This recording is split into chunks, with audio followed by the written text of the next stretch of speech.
Break के बाद बढ़ते हैं मजीद खबरों की जानिब।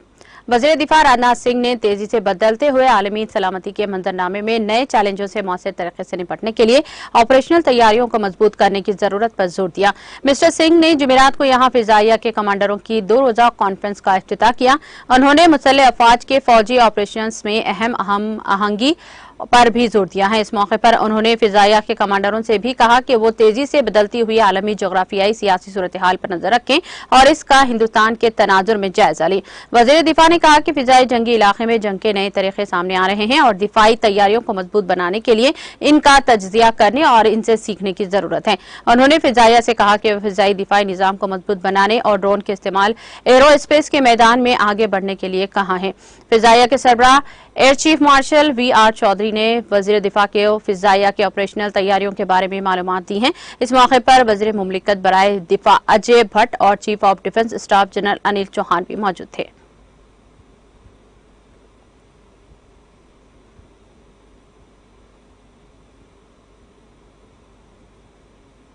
मरकजी वजीर दाखिला अमित शाह ने जुमेरात को कोऑपरेटिव सोसाइटी के जरिए फसलों के बीजों की साइंसी पैदावार पर जोर देते हुए कहा कि इससे मुल्क की जरूरियात पूरी होंगी और दुनिया को बरामद भी मुमकिन हो सकेगी, जिससे किसानों को सबसे ज्यादा फायदा होगा। इंडियन सीड कोऑपरेटिव सोसाइटी के जरिए कोऑपरेटिव सेक्टर में जदीद और रवायती बीज की पैदावार पर कौमी सेमिनार का इफ्तिताह करते हुए अमित शाह ने कहा कि साइंसी तरीके से तैयार करदा बीज मुल्क में किसानों को मुनासिब मिकदार में दस्तयाब नहीं है, जिसकी वजह से नुकसान हो रहे हैं। किसानों को बीज फराहम करने के लिए इसकी पैदावार में इजाफा करना होगा। बीज किसानों के पैदावार में 15 से 20% इजाफा करते हैं। उन्होंने कहा कि रवायती बीजों को महफूज करने और इसकी पैदावार को बढ़ाने की जरूरत है, क्योंकि इसमें ग़िज़ाई अजनास की बड़ी मिक़दार मौजूद होती है, जिसकी दुनिया में बहुत ज्यादा मांग है। उन्होंने कहा कि primary agriculture credit corporation committee PACS के जरिए बीज की पैदावार को साइंसी अंदाज में आसानी से फरोग दिया जा सकता है, जिससे किसानों को भरपूर फवायद हासिल होंगे। छोटे और मामूली किसानों को प्राइवेट सेक्टर में पैदा होने वाले बीज का फायदा नहीं मिलता। उन्होंने कहा कि एक मुल्क में सालाना तकरीबन 465 लाख क्विंटल बीज दस्तयाब होते हैं, जिसमें सरकारी शोबे के बीजों का हिस्सा सिर्फ 165 लाख क्विंटल ही है। मुल्क की सिर्फ 1% जरूरियात कोऑपरेटिव से पूरी होती है। उन्होंने कहा कि 3 गुना ज्यादा बीज की जरूरत है, जिसे कोऑपरेटिव सोसाइटीज के जरिए पूरा किया जा सकता है।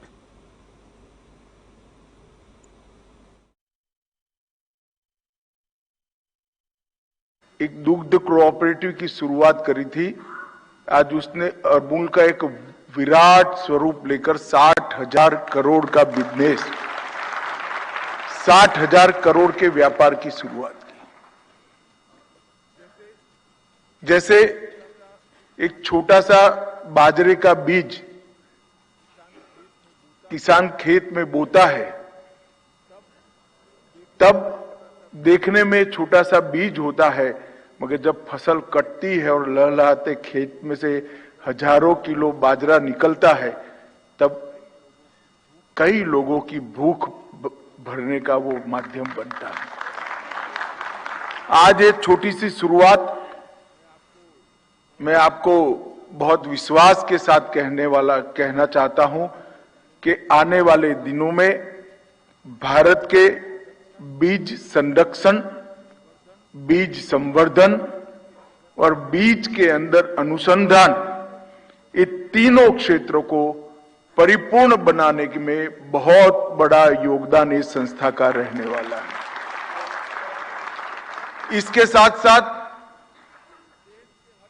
देश के हर किसान को आज वैज्ञानिक रूप से बनाया गया, तैयार किया गया बीज उपलब्ध नहीं है। किसान को बीज उपलब्ध नहीं है, इसलिए किसान का तो नुकसान है ही है, परंतु देश का भी नुकसान है, क्योंकि हमारे अन्न उत्पादन पर इसका सीधा असर पड़ता है। तो हमारी जिम्मेदारी है कि कश्मीर से कन्याकुमारी और द्वारका से कामाख्या तक फैले हुए इस विशाल देश के हर किसान के पास प्रमाणित बीज पहुंचे और वैज्ञानिक रूप से तैयार किया हुआ बीज पहुंचे। ये काम भी यही कोऑपरेटिव करने वाली है, इसका मुझे पूरा विश्वास है। तीसरी बात, भारत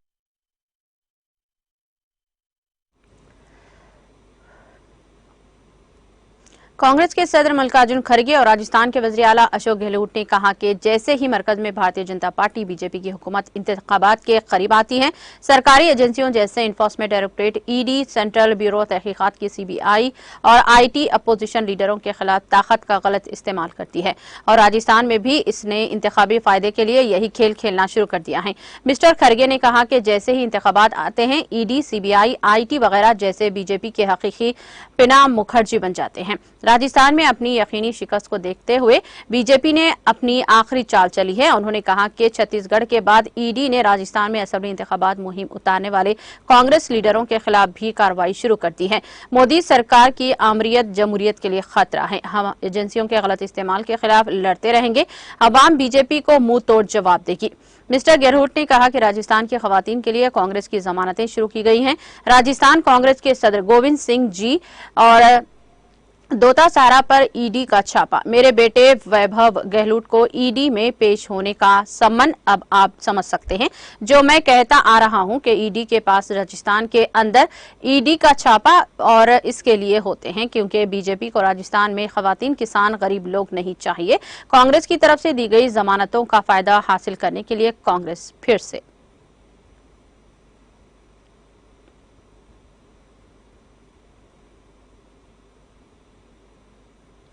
तेलंगाना में भारतीय जनता पार्टी बीजेपी के सीनियर लीडर इंदिरा सेना रेड्डी नल्लू ने जुमेरात के रोज यहां राजभवन दरबार हॉल में मुनाकिदा रस्मी तकरीब में त्रिपुरा के 20वें गवर्नर के तौर पर हलफ लिया है। इंदिरा सेना रेड्डी ने सत्यादेव नारायण आर्या के जानशीन बने, जिन्होंने जुलाई 2021 में हरियाणा से त्रिपुरा मुंतकिल होने के बाद 2 साल से ज्यादा गवर्नर की हैसियत से खिदमत अंजाम दे। मिस्टर आर्या 85 साल और त्रिपुरा के गवर्नर के तौर पर अपनी मुद्दत मुलाजिमत मुकम्मल करने के बाद रिटायर्ड हुए और पटना में अपने घर वापस लौट गए। त्रिपुरा हाईकोर्ट के चीफ जस्टिस अपरेश कुमार सिंह ने मिस्टर रेड्डी को ओहदे का हलफ दिलवाया। इस मौके पर वज़ीर आला डॉक्टर मानिक साहा और इनकी काबीना के साथियों और आला हुकाम समेत दीगर मुअज़्ज़िज़ीन मौजूद थे। मिस्टर रेड्डी ने चार्ज संभालने के बाद फौरी कहा कि मुझे त्रिपुरा में आइन की हिफाजत की जिम्मेदारी दी जा रही है, मैं इसे पूरा करूंगा। मुझे त्रिपुरा के लोगों की खिदमत करने और तरक्की के अमल में हिस्सा लेने का मौका मिलने पर खुशी हूं। काबिल जिक्र है कि मिस्टर रेड्डी बीजेपी के साबिक़ कौमी सेक्रेटरी हैं और गैर मुनक़सिम आंध्र प्रदेश में पार्टी के सदर रह चुके हैं। 3 बार बीजेपी एमएलए रहे हैं। वो पहली बार 1983 में 33 साल की उम्र में मुंतखब हुए, फिर 1985 और 1999 में दोबारा मुंतखब हुए। इन्हें 18 अक्टूबर को त्रिपुरा का गवर्नर मुकर्रर किया गया था।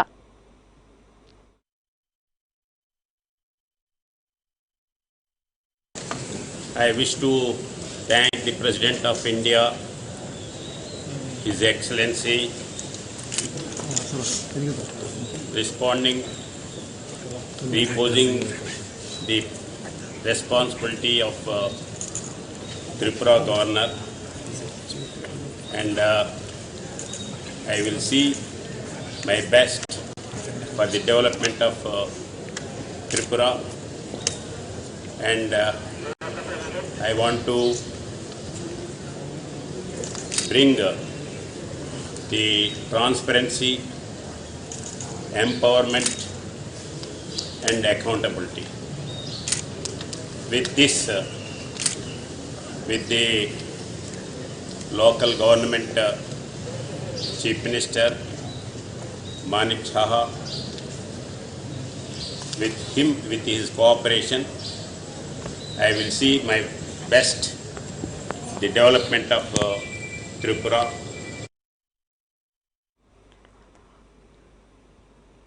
जनूबी कश्मीर के त्राल इलाके के कांग गांव में चनार बाग की अजमत रफ्ता बहाल करने के लिए मुकामी लोग मुसलसल सरकार के बड़े किसी इक़दाम का इंतजार कर रहे हैं। मुकामी लोगों के मुताबिक इस तारीखी बाग में काफी तादाद में चनार के दरख्त मौजूद हैं, ताहम सरकार की अदम तवज्जोही की वजह से ये बाग अब खतरे हाली का शिकार हैं, जबकि कई चनार दरख्तों को भी नुकसान पहुंचा है। इधर त्राल के एक नामवर डॉक्टर और कलमकार डॉक्टर निसार अहमद त्राली ने इस बाग को एक तारीखी जगह करार दिया है और कहा कि ये कश्मीर की वाहिद जगह है जहां 100 से ज्यादा चनार के दरख्त मौजूद हैं। उन्होंने कहा कि सरकार को चाहिए कि वो इस चनार बाग की अजमत रफ्ता बहाल करने के लिए आगे आए ताकि वादी भर से लोग यहां की खूबसूरती से लुत्फ अंदोज हो सके।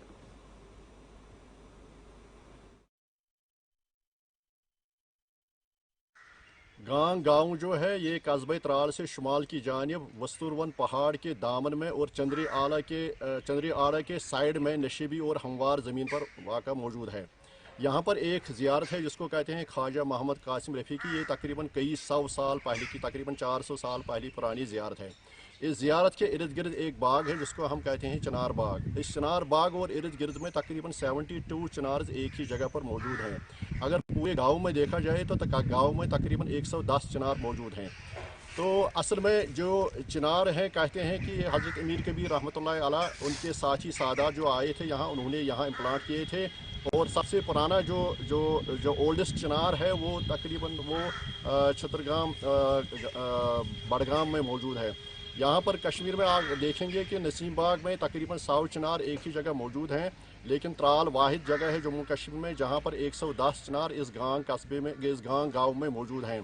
चिनार बाग जो है इसके इर्द गिर्द हॉर्टिकल्चर जो फ्लोरिकल्चर डिपार्टमेंट ने एक दीवार तामीर की थी, जालियाँ लगाई थी ताकि उसको प्रिजर्व किया जाए, लेकिन उसके बाद उसके आगे काम नहीं किया गया है। पता नहीं क्या वजह है कि उसको रोका गया। तो यहाँ पर एक खूबसूरत बाग बन जाता और लोग काफ़ी जम्मू कश्मीर के मुख्तलिफ एरिया से यहाँ पर आ सकते हो और इसका फ़ायदा भी उठा सकते हो और इसको एक पिकनिक स्पॉट के तौर भी जाना जा सकता था। लेकिन बदकिस्मती है इसकी तरफ तवज्जो नहीं दी गई। हालांकि हुकाम से गुजारिश है कि इसकी तवज्जो दी जाए और ये जो बेदरे उनकी कटाई हो रही है इसको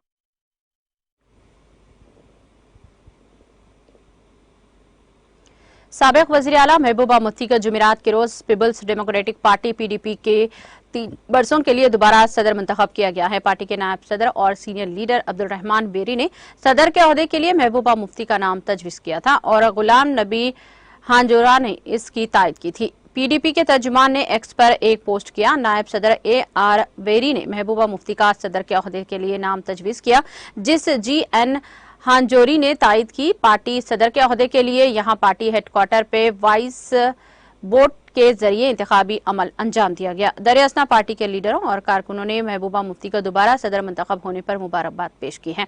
महबूबा मुफ्ती के वालिद मुफ्ती मोहम्मद सईद ने कांग्रेस से किनारा कशी अख्तियार करके साल 1999 में PDP को वजूद मिलाया था। PDP ने पहली बार साल 2003 में कांग्रेस के साथ मिलकर सरकार बनाई, जबकि बाद वो पार्टी BJP के साथ मिलकर बरसरे इख्तिदार आई। मरकजी हुकूमत के 5 अगस्त 2019 के फैसलों के बाद कई बानी लीडरों ने इस पार्टी से नाता तोड़ दिया।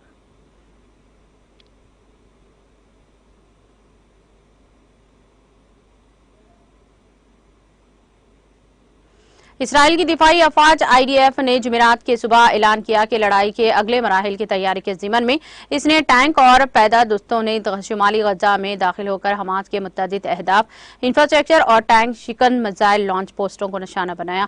IDF की तरफ से जारी करदा बयान के मुताबिक फौजी दस्ते अपनी कार्रवाई के बाद से इलाके से निकलकर इसराइली इलाके में वापस आ गए हैं।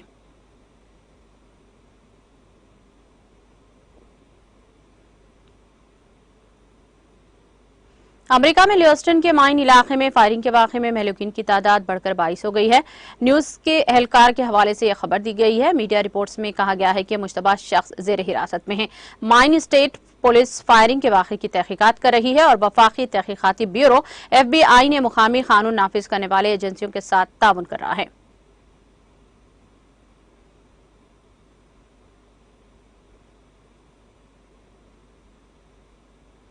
कोलंबिया और चीन ने इक़्तिसादियात, टेक्नोलॉजी, साइंस, तालीम व सकाफत के शोबे में ताउन के 12 नए समझौतों पर दस्तखत किए हैं। कोलंबिया के सदारती दफ्तर की इंतजामिया ने यह इत्तला दी है। सदारती दफ्तर ने एक बयान में बताया कि कोलंबिया और चीन ने इक़्तिसादी, सरमायाकारी, तिजारती, टेक्निकी, माहौलियाती, साइंसी, तालीमी और सकाफती शोबों में 12 दस्तावेजात पर दस्तखत के साथ तिजारती ताल्लुकात को मज़ीद मजबूत मुस्तहकम करने पर इत्तेफाक किया है। बयान के मुताबिक मुआहदों से कोलंबिया की ज़राई मसनूआत की चीनी मंडियों तक रसाई बढ़ाने में मदद मिलेगी और सनत और इंफ्रास्ट्रक्चर में चीनी सरमायाकारी की भी हौसला अफजाई होगी, जिसमें रेलवे ट्रांसपोर्टेशन की तरक्की को तरजीह दी जाएगी। इसके अलावा चीन को कोलंबिया की तरक्याती तब्दीली और डिजिटल मैशियत के साथ साथ डेटा की तहफ़्फ़ुज़ और सालिमियत की भी हिमायत करेगा।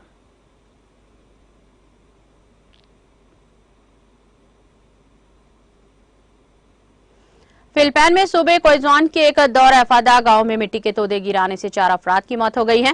फिलिपानी फिजाइया के तर्जुमान ने जुमेरात के रोज ये इत्तला दी है। फिलिपानी फिजाइया के पब्लिक अफेयर्स ऑफिस के चीफ कर्नल एम कॉन्सलो कैस्टेलो ने कहा कि मंगल की रात गांव में लैंड स्लाइडिंग के नतीजे में जिंदा दफन होने वाले 4 अफराद की लाशें बुध के रोज निकाली गई हैं। सूबे के मुकामी और फौजी हुकाम ने वाक़े की तस्दीक करते हुए कहा कि लैंड स्लाइडिंग से पहाड़ के दामन में 5 मकानात दब गए थे। हुकाम ने बताया कि मुतासरीन में एक हामिला खातून, इसका शौहर और दीगर 2 मर्द शामिल हैं, जो पहाड़ी किसान थे और छोटे पैमाने पर सोने की कानकनी में भी मसरूफ थे। हुकाम का कहना है कि शदीद बारिश के बाद लैंड स्लाइडिंग हुई है।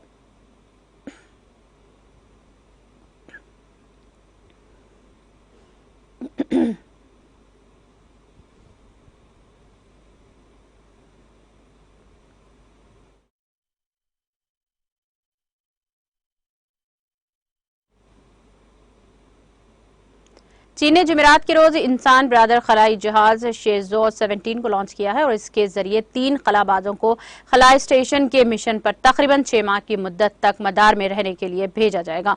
इंसानी बरादर खलाई जहाज को शुमाली मगरबी चीन में वाक़े जियोकॉन सैटेलाइट लॉन्च सेंटर से लॉन्च मार्च 2 एफ कैरियर रॉकेट के जरिए खला में भेजा गया।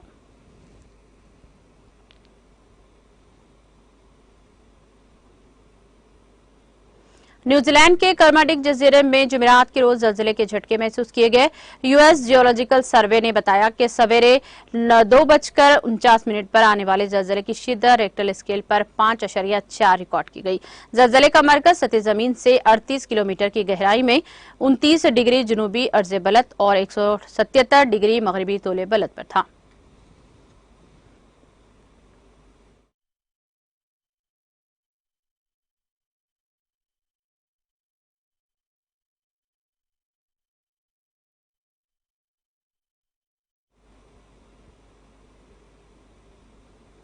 इख्तिताम से खबर एक नजर हेडलाइंस पर। रैतु बंधु दलित बंधु स्कीमात को मैंने ही किया मुतारुफ। कांग्रेस को वोट देने पर दोनों स्कीमात का हो जाएगा खात्मा।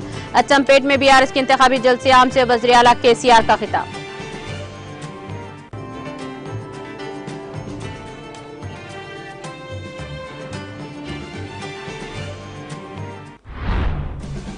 बीआरएस हुकूमत तमाम तबकात की तरक्की के लिए कोशिश। कांग्रेस ने दलितों और मुसलमानों को वोट बैंक के तौर पर किया इस्तेमाल। वनापर्ती में बीआरएस के इंतखाबी जलसे आम से वज़ीर आला केसीआर का खिताब।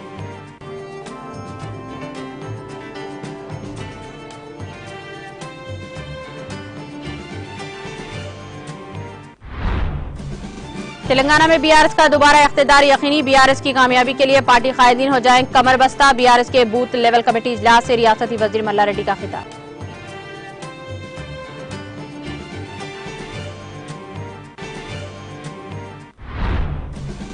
कर्नाटक में खौफनाक सड़क हादसे में एपी के 13 अफराद हलाक, दीगर 3 अफराद शदीद जख्मी।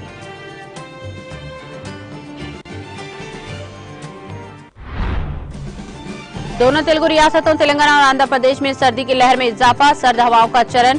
कई अजला में रात का दर्ज हरारत मामूल से नीचे पहुंच गया। नए चैलेंजों से निपटने के लिए ऑपरेशनल तैयारियों को मजबूत करने की जरूरत। फिजाइया के कमांडरों की 2 रोजा कॉन्फ्रेंस की इफ्तिताही तकरीब से वजीर दिफा राजनाथ सिंह का खिताब।